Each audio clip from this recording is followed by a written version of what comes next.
Finally Konark visit ডান। এবার যাচ্ছি আমাদের নেক্সট লোকেশনে। চলে এসেছি আমাদের নেক্সট লোকেশন ধৌলি, যেখানে এই রকম সিঁড়িতে উঠে যেতে হবে আর খালি পায়ে। তো আমাদের গাড়ি ফাড়ি সব পার্কিংয়ে রেখে দিয়ে আমরা এখন যাচ্ছি সিঁড়ি ভাঙতে ভাঙতে ঠিক ওপরের দিকে।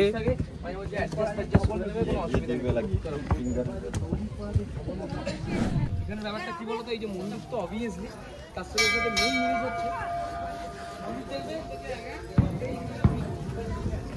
পুরো পাহাড়ের ওপরে মন্দির, ঠিক আছে গাইস? আর বিশ্বাস করবে না, আমার সামনে একটা সুন্দর ভিউ যেটা আমি দেখছি সেটা তোমরা উপভোগ করো। দেখো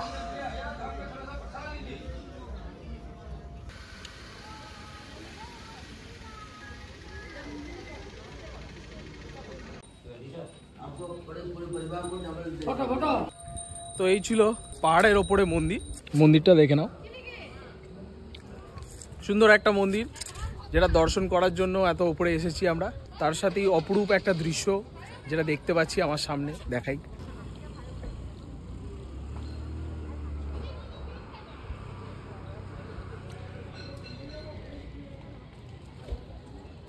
এই ছিল আমাদের আরেকটা ডেস্টিনেশন, আর এরপরে আবার একটা নেক্সট লোকেশনে আমরা যাব।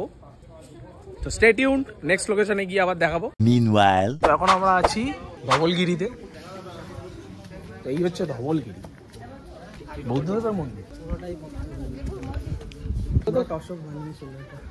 সম্রাট অশোক বানিয়েছিল। তুই তো অনেক কিছু জানিস মনে হচ্ছে। কলিঙ্গর যখন যুদ্ধ হয়েছিল তখন প্রচুর পরিমাণে রক্তক্ষয় হয়। এখানে একটা নদী আছে, ওই নদীর জলের রং পুরো লাল হয়ে গেছে, মানে এটা লেখা আর কি। তার জন্যই শান্তি স্তূপ বানানো আর কি। বুদ্ধ তো শান্তির প্রতীক। এটা হচ্ছে মেন দ্বার, এটা হচ্ছে মেন মেন।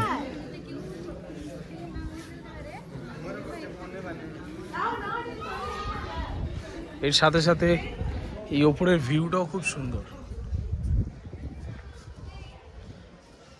তো এই ছিল ধবলগিরি, আর যেটা আগে দেখালাম সেটা হচ্ছে ধবলেশ্বর মন্দির।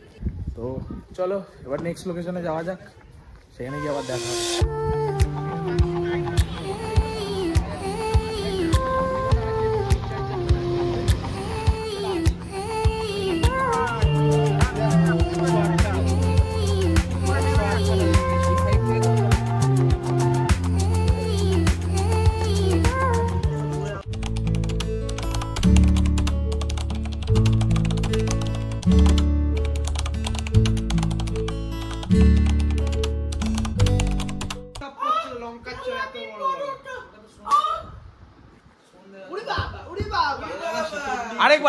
আরেকবার হবে কেলানি পরোটা।